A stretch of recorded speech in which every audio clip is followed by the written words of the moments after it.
Hey guys, welcome to another session of FFBE Global, and I'm going to try out something new. I was just describing all the new sessions for YouTube and video segments I want to do on FFBE, and for this one, we're going to call this Loadouts for now. Until I can come up with a better name, we're going to call it Loadouts. Maybe Jagan's Loadouts, I'm not quite sure.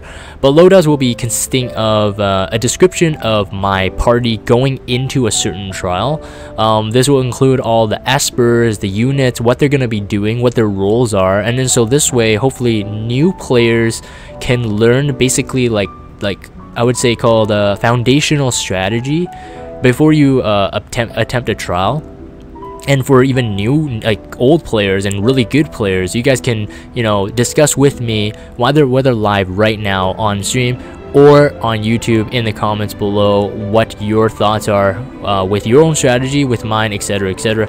So this party I'm gonna go with is for Diablos 3-star. Diablos 3-star obviously just came out today, so we're gonna take them on right after this this introduction to my my team here.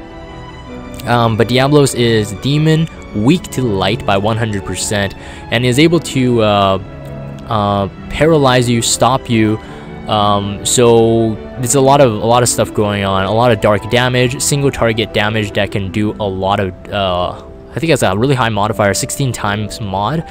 And so basically for this team here, this is going to be catered just for Diablo specifically. So I'm going to go with Sephiroth, Awakened Rain, another Sephiroth, Zargaboth, and Noctis.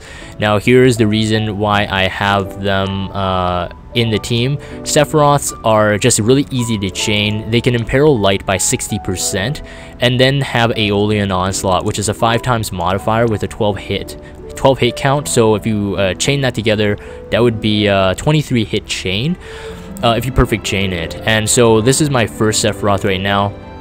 Sasuke's Katana for dual wield, Excalibur for light elemental weapon, Cursed Mouthpiece as destruction, physical and magic damage to demons by 50%, Lunith's Clothes, Sunberet for another 50% demon killer and 10% attack, Ring of the Lucii for a 30 attack. Is how I'm pumping him up to 1107. Katana Mastery and Large Sword Mastery, of course, that equals another 100% in attack passives, and another Demon Killer for a total of 150% Demon Killer, and Adventurer 5 to top it off. And my next unit is Awakened Rain. He has a dark resistance of 200% because Diablos can imperil your unit by 100% dark. So going 200% because I'm too lazy to get a dark resistance buffer. So I'm gonna go with a Demon Shield here, which has a 50% dark resistance and has Crisis Evasion. Not that we really need it, but it has 50%. It's really nice. Ozetta Armor just for Spirit. Hairpin of Purity is just so that my tanks don't get status ailments, even if I forget to have status ailment protection. Angel Earrings is really good. 50% dark resistance. Now this comes from a 3-star base unit, so don't underestimate 3-star base TMRs for sure. So Protector of Lapis' own TMR for 20% HP and 40% Spirit. Thirst for Survival for 30% HP, 30% Spirit split. Magic Sanctuary, 2 of them for 50% all elemental resistance coverage, and 2 15% Spirit, so that's another 30% Spirit. So this rain is pretty beefy with a 200% dark damage resistance, so 10,000 HP. I should receive 0 damage on Rain other than Diablos' Graviga and Gravity skills. And this is my second Sephiroth. We're gonna take a look at him as well. We have a Cultery Sword, so I think this came from a Dragon Quest event, I believe. It has Demon Killer on it, which is 50% Demon Killer.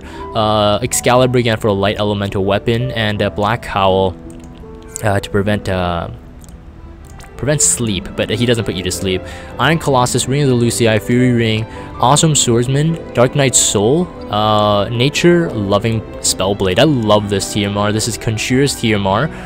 You could stack this, by the way, and it's 40% attack when you have a sword equipped, so you can stack this like all throughout. and it has a 40% magic when equipped with robe, so it's good for both sword users, hybrid users, and mages.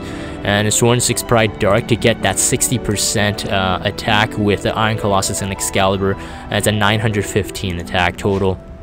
Zargaboth here is pretty much just gonna be my I wouldn't even call it a healer, but I suppose, yes, he should be counted as a healer and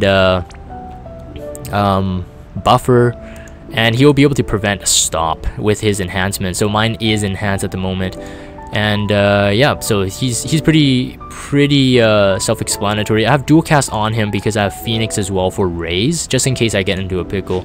And here is my Noctis. He's gonna be my 100% evasion provoke tank with Genji shield because Diablos causes death as well.